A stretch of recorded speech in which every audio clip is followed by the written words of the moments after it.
es el tema que elegimos para compartir. Si yo cambio, todo cambia. Y en la primera imagen, esta mano que está dando vuelta a la página y está descubriendo atrás un paisaje muy diferente, colorido, florido, distinto al gris que tenía. En una demostración o en una apuesta clara de que hay una decisión y hay una acción. Doy vuelta a la página. Bien, este tema surge de algunas indagaciones o reflexiones íntimas que tienen que ver con ¿qué necesito cambiar? ¿No? Quizás en algún momento nos hemos preguntado, yo creo que todos en algún momento nos preguntamos, ¿qué necesitamos cambiar? Y quizás si uno es un poco o muy estructurado, quizás si uno es un poco o muy metódico, tome lápiz, papel y se ponga a hacer una lista, o incluso haga lista de listas por categorías. Y diga, bueno, debería trabajar en paciencia,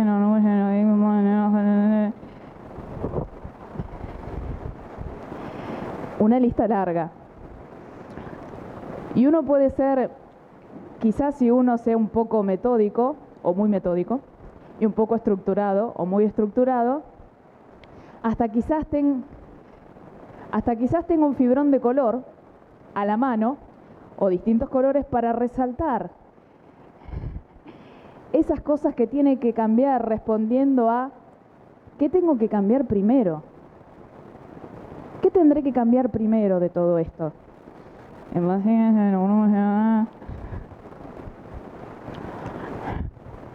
Todo pintado. Esta reflexión cuando surge también fue un momento, una charla compartida con alguien de mi entorno personal, familiar. Y entonces surgió un llamado a la reflexión de, bueno, pero ¿tanto necesitamos cambiar? ¿Tanto necesitamos cambiar? ¿Tantas cosas? ¿Será que tengo que cambiar mi sentir, mi pensar, mi forma de actuar? ¿Tanto? Y el otro llamado a la reflexión fue, bueno, no somos personas perversas, no somos personas malignas que deliberadamente vamos a intentar a lastimar al otro.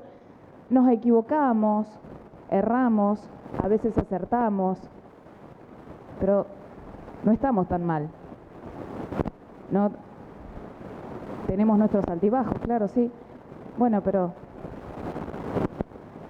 tan mal no estamos, ¿no? Al fin y al cabo, estoy bien como estoy.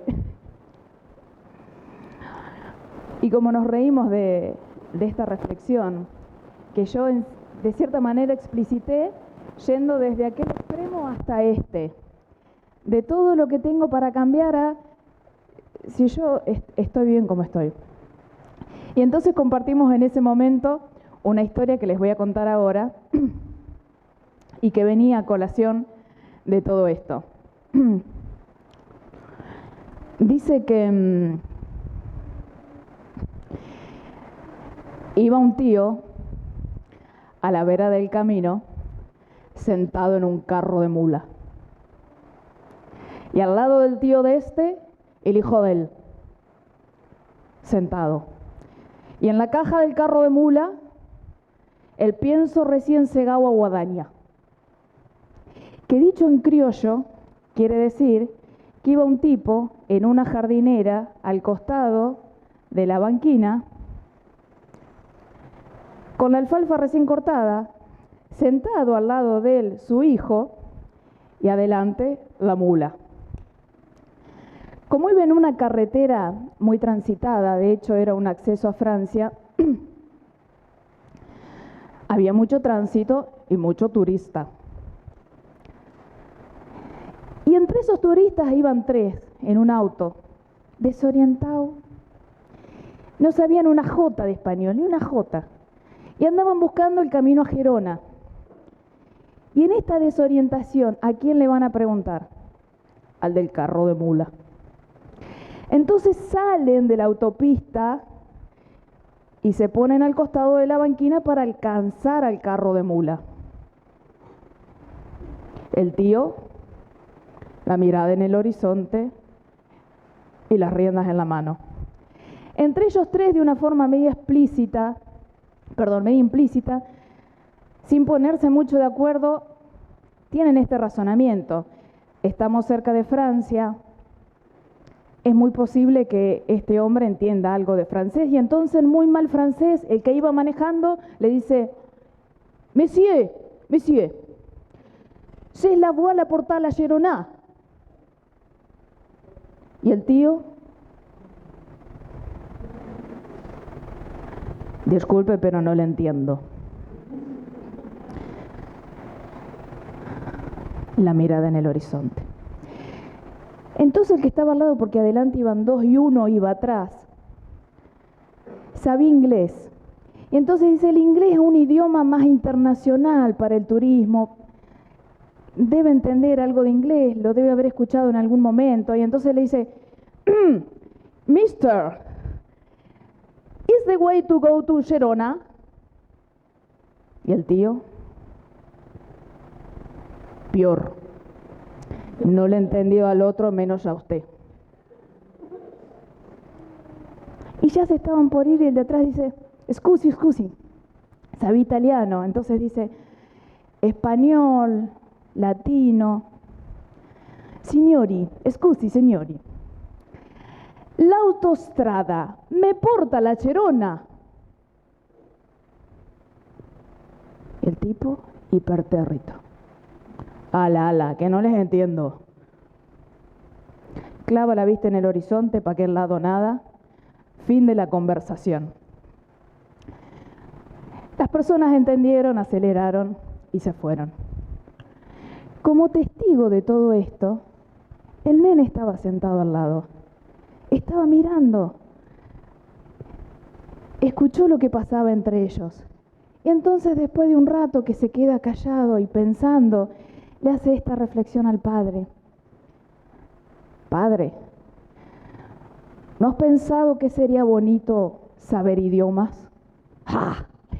Para lo que le ha servido a los tíos estos. Y entonces compartimos esta historia y nos sonreímos juntas. Y pensábamos ¿será que a veces no nos damos cuenta que necesitamos cambiar? Y el tema será propio o será de los otros que no hablan el mismo idioma. Y entonces vamos a hablar un poco de qué es cambiar y reformar. Si nosotros vamos a la lengua materna, reformar es volver a formar, a dar nueva forma. Pero el tema sobre reforma íntima en particular, en toda la serie de psicológica de Juana de Ángelis, tiene un montón de cosas muy ricas para leer. Si buscamos reforma íntima, me parece que Juana de Ángelis es una de las autoras indicadas para ir a buscar y para ir a leer. Y nosotros de ahí tomamos estas dos ideas. Juana de Ángelis dice que la reforma íntima tiene que ver con dar nueva dirección a los valores que nosotros poseemos, las conquistas que ya tenemos, reconocerlas. Y habla también de un proceso continuo de autoconocimiento del ser, porque para cambiar deberé conocerme, deberé reconocerme, deberé sincerarme. Bueno, y acá también dice apoyarme en los valores que ya tengo, trabajar esos valores que ya tengo, de forma de acrecentarlos, porque no he conquistado la totalidad de los valores y en forma plena. Y ese trabajo, en esa conquista de los valores, me permitirá o me habilitará conquistar nuevos. Tomando algunas ideas del libro de los espíritus, rondando sobre la pregunta 919 sobre el conócete a ti mismo, encontramos que la reforma íntima consiste en la búsqueda de la superación de las propias limitaciones, de las propias imperfecciones. Y en el Evangelio, según el espiritismo, encontramos una invitación a la vivencia evangélica, una transformación en la forma de pensar, del sentir, de actuar a la manera de Jesús. Encontrar en nosotros mismos una vivencia como lo hacía Jesús, una vivencia evangélica. Ahora bien, ¿cómo haremos para superarnos nosotros mismos, de nuestras propias limitaciones, de nuestras propias imperfecciones, intentando una vivencia evangélica, conociéndonos o reconociéndonos con los valores que poseemos? Empezamos por todo, por algo, hacemos la lista. Y una idea surge leyendo hace poco un libro precioso, exquisito, maravilloso, riquísimo, que es Pablo y Esteban. Y Esteban nos da una idea. Esteban queda tirado en un momento, tendido, en una playa cerca del puerto de Jope. Resulta que él había sido destinado a trabajar en las galeras, o sea, era remero de los navíos romanos. Por la atención, la dedicación que en estado de enfermedad él le dispensa amorosamente a un patricio romano, este decide liberarlo. Como ya se encontraba enfermo, y para no entrar en disputas con el capitán de la tripulación, dice: dejémoslo escapar y hagámoslo pasar como que ha perecido en el viaje. Y es así que de noche le dan un pequeño bote y él, como puede, se va, le dan la libertad. Llega al puerto, pero cuando desembarca en la playa, estaba muy débil, cansado, llevaba noches sin dormir atendiendo a esta persona, estando él mismo enfermo. Baja del bote y queda en la playa. Se duerme. Con las luces del alba siente que alguien lo revisa. Era alguien que intentaba robarlo.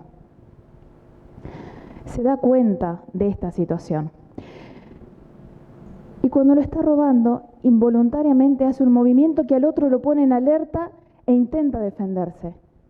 Pero Gesiel, un ser absolutamente bueno, le dice: no me mates, amigo. Y cuenta Manuel en Pablo y Esteban que lo dice de una forma tan conmovedora, estando él en un estado de tanta vulnerabilidad, que el otro baja la guardia, baja la defensa. Es Gesiel el que mete la mano en su propia túnica y saca una bolsa con dinero y se la da: todo lo que tengo.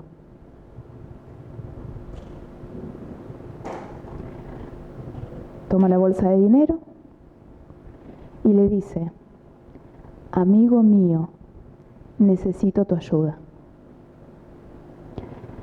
Y contrario a lo que podríamos pensar que podría suceder, en la playa no hay nadie que esté mirando. Está tirado en la playa, enfermo, necesita ayuda, la bolsa de dinero en la mano, que no la tuve que sacar, que pelear, ya la tengo, me la dieron. Podría haberse ido. ¿Pero qué hace? Lo ayuda a levantarse. Lo carga sobre su hombro y sale caminando con Gesiel de la playa. Amigo, necesito un albergue. ¿Quién te va a albergar? Y en esta preocupación, porque ya no eran malhechor y ser vulnerado, sino que estaban en la misma, eran compinches, uno llevando al otro, le aparece una idea. Los hombres del camino, los escuché nombrar, te van a ayudar. Y es así que Manuel cuenta que el malhechor, aureoleado por la compasión y la bondad de Gesiel, ahora en benefactor, lo lleva hasta la casa del camino, en Jope, donde es recibido como un hermano, lo suben a una carreta y va hacia Jerusalén. Y en Jerusalén se encuentra con Pedro, con Tiago, con Juan, y comienza toda la historia, o sigue toda la historia. ¿En qué pensaba cuando leía esto? En que la mirada de Gesiel sobre ese hombre es determinante, porque está liberada de todo prejuicio. No pienses un ladrón que me va a robar y se va a ir y me va a dejar, que fue así, es así y así seguirá siendo, sino que le habla humanamente, de humano a humano, y le dice amigo, amigo, viendo en él las posibilidades o las potencialidades de bondad que existe en cada ser humano.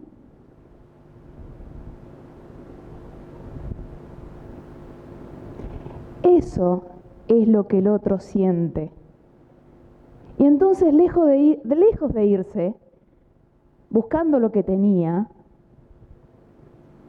lo ayuda, lo asiste y lo lleva hasta la casa del camino.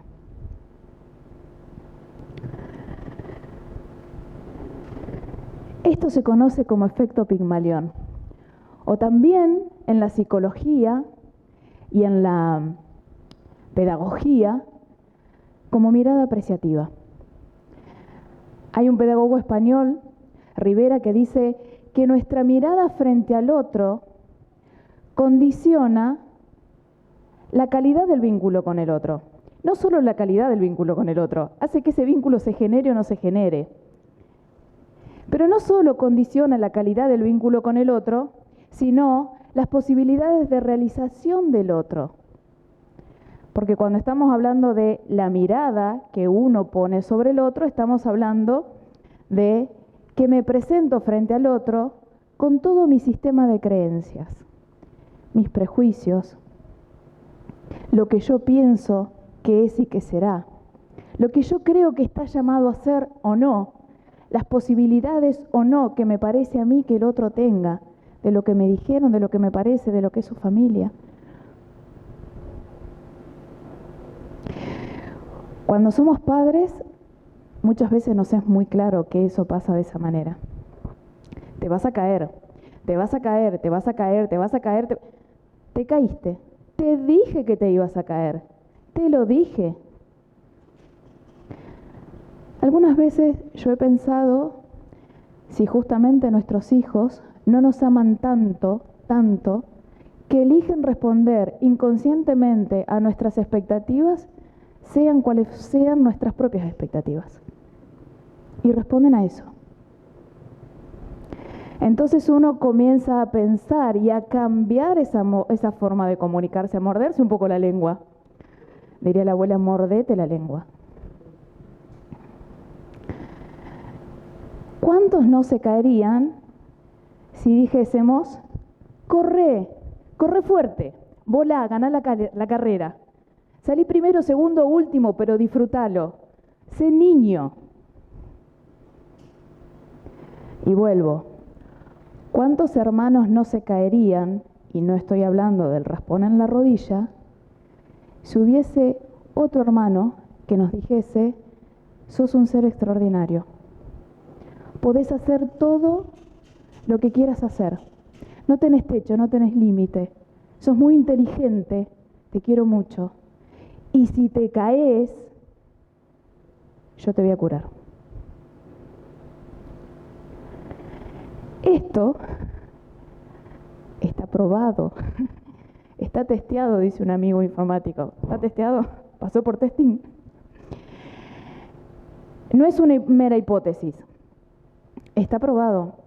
Se conoce como efecto Pigmalión. Y hubo dos investigadores, Rosenthal y Jacobson, que por los años 60 se encontraron porque estaban trabajando en las mismas ideas por caminos separados. Se encuentran y comienzan a trabajar juntos. Y es así que en los años 60, en particular del 69 al 74, piensan un montón de pruebas, de análisis, de hipótesis, y eligen al Instituto de California, el que dirigía Jacobson, docente, pedagoga, profesora, para poner en práctica esas cosas que ellos creían que eran así. La hipótesis era la siguiente, que las expectativas que una persona tiene sobre otras termina siendo que la segunda los confirme. Si esas expectativas son positivas, el otro responde a esas expectativas positivas. Si esas expectativas, ese sistema de creencias, son negativas, el otro también responde a esas expectativas negativas. Pero el efecto Pigmalión, acá está Pigmalión, es el de las altas expectativas, el de las expectativas positivas. ¿Y por qué se llama efecto Pigmalión? Porque resulta que Pigmalión es un mito. Había hecho una estatua para él con toda la belleza, con toda su idealización, una estatua de mujer. Y le parecía tan pero tan bella, y tanto deseaba que se convirtiera realmente en una mujer, que la estatua se convierte en una mujer, y es Galatea. Tanto lo desea por el otro, que el otro lo confirma. ¿Qué hicieron estos dos investigadores? Hicieron estudios de inteligencia a grupos de estudiantes. A un montón de estudiantes del grupo del Instituto de California le hacían unas pruebas complejas, preguntas y preguntas y preguntas de distintos campos temáticos, en las ciencias naturales, en las matemáticas, en las lenguas, en distintas, preguntas y preguntas y preguntas, y respondían. Y elaboraron unos informes complejos, largos, con resultados, con estadísticas, que les entregaron a los profesores que dictaban esas áreas temáticas. Los informes además eran falsos. Tomaban al azar de los grupos de estudiantes y decían: los dos primeros, los dos del medio y los dos últimos tienen una inteligencia que supera al promedio en esta área temática. Tiraban un dado y los múltiplos de esos números tomaban de la lista, y esos eran los que eran más inteligentes que el resto en matemáticas. Y aquellos, todos esos informes elaborados se los dieron a cada uno de los profesores, porque la intención era que el docente creyera, estuviese convencido de que esas personas que ellos indicaban, por los estudios de inteligencia a los que se habían sometido, que eran sumamente complejos y que habían llevado un montón de tiempo, eran verdaderos, eran reales. ¿Cuáles fueron los resultados? Al final del periodo lectivo, aquellos que estaban marcados como poseedores de una inteligencia, de un coeficiente intelectual para esa área temática mayor a la del resto, confirmaba que así era. Eran personas tomadoras al azar. Algunos las cumplirían y otros no las cumplirían. No se habían dedicado a medir coeficientes intelectuales, para nada. No los habían medido. ¿Cómo podía ser? ¿Cómo podía ser que el resultado fuese este? Que las expectativas que tenemos puedan influenciar directamente en el resultado final. Como los docentes estaban convencidos, tenían ciertos comportamientos particulares con sus alumnos, que tenían que ver con mayor contacto visual, mayor dedicación, empatía y comprensión. Buscaban más ejemplos para dar. No suponían que la consigna no era entendida, que no comprendían qué tenían que hacer, sino que la consigna estaba mal redactada, que la consigna no se entendía, pero no porque no supiesen qué hacer. ¿Bien? Entonces, las expectativas que los docentes ponían sobre estas personas tendieron a confirmar en casi todos los casos eso. Ese es el efecto Pigmalión. Esa mirada apreciativa de creer que el otro puede, de creer que el otro alcanza, de creer que el otro llega, de convencerme tanto que sin mediar palabra pueda creer, pueda transmitir que el que está enfrente puede. Pero esto de la mirada apreciativa, yo lo vi antes, yo lo escuché antes. Será de la psicología, será de la pedagogía, pero yo lo vi antes. Es Jesús. Es Jesús, es Jesús, es Jesús. Es Jesús. Es Jesús frente a María y a cualquier persona que se le acercó en cualquier momento. Señor, soy toda podredumbre. María. Las experiencias son transitorias. ¿No has visto el desierto trabajar con ternura para convertirse en un oasis generoso? Señor, sé que lavas la lepra de la carne. Puedes lavar la lepra del alma. María. Deberás amar. ¿Qué tengo que hacer, Señor? Deberás amar. Es esa mirada desprovista de todo prejuicio, que puede ver en el ser toda su potencialidad. ¿Qué puede ser o cuánto puede ser cuando ese ser se decida hacerlo?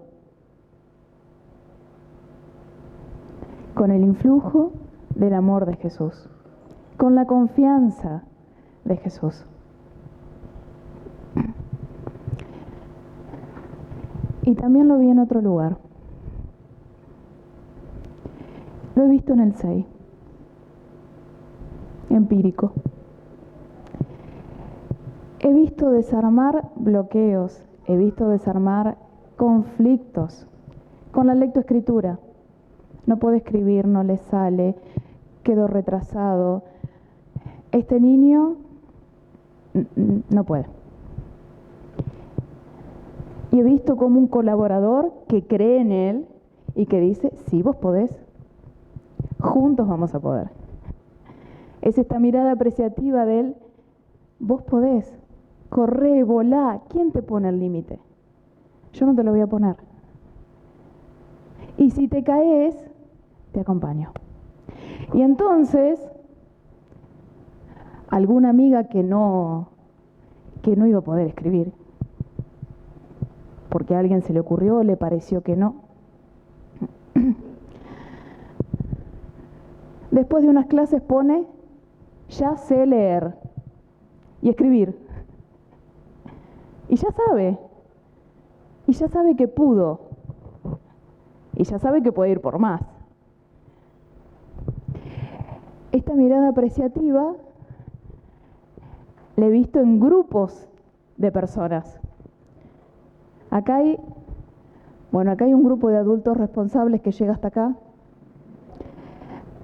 que están de aquel lado, y hay un grupo de adolescentes.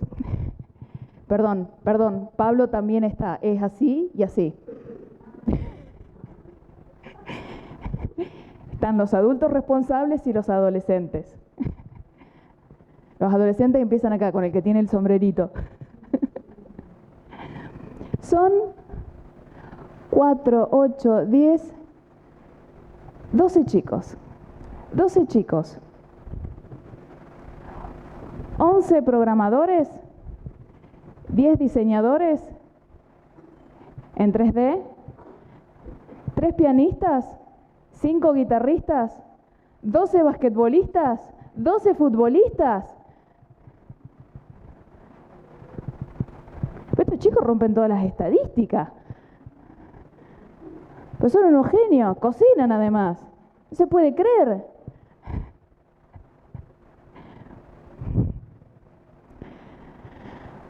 Miradas apreciativas que ayudan a florecer potencialidades que ya estaban en cada uno, Cada uno era inteligente por sí mismo, cada uno tenía un montón de potencialidades por sí mismo. Hay un montón de colaboradores que ayudaron a florecer esas posibilidades.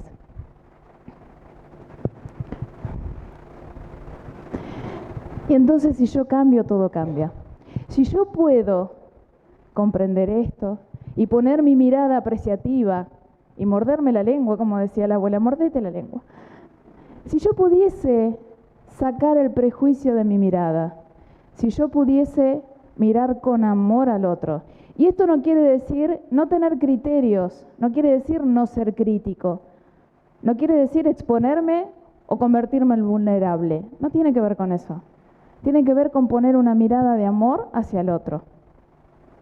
Y si yo cambio en ese sentido, y de veras que lo intento, todo cambia. Pero esto se pone mejor porque la mirada apreciativa vuelve. Y entonces esa niña que dice ya sé leer y ya sé escribir, imagínense la mirada que devuelve. Cuando puede escribir, ya sé leer. Hacia el docente que le ayudó. Es una mirada más que súper apreciativa. Y entonces esa persona, en respuesta a esa mirada apreciativa, se siente buen maestro, buen docente. Se siente que tiene habilidades, posibilidades y potencialidades para enseñar y va por otros. Y lo que es mejor, esta mirada apreciativa trasciende. Porque en este grupo de adolescentes, por ejemplo, Jorge tranquilamente podría decir, Johnny, Pablo, Orlando, Chino, Lucio, Franquito, ayúdenlo a otro con este diseño. Rápidamente, tendrías que usar esto, tendrías que hacer lo otro, así, así, asá. Enseguida se disponen para poner la mano en el mouse y ayudarlo a otro.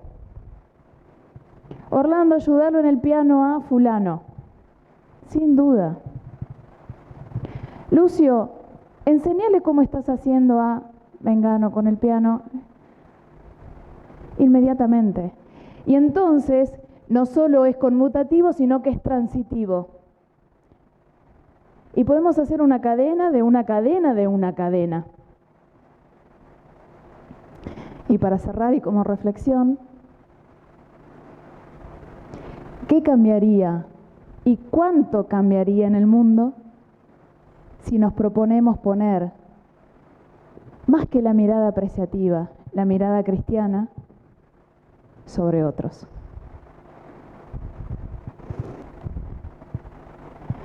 Agradeciéndoles por los oídos atentos, por el respeto, por la compañía, por la empatía. Muchas gracias a todos. Los invitamos a pasar a la fluidoterapia. Gracias.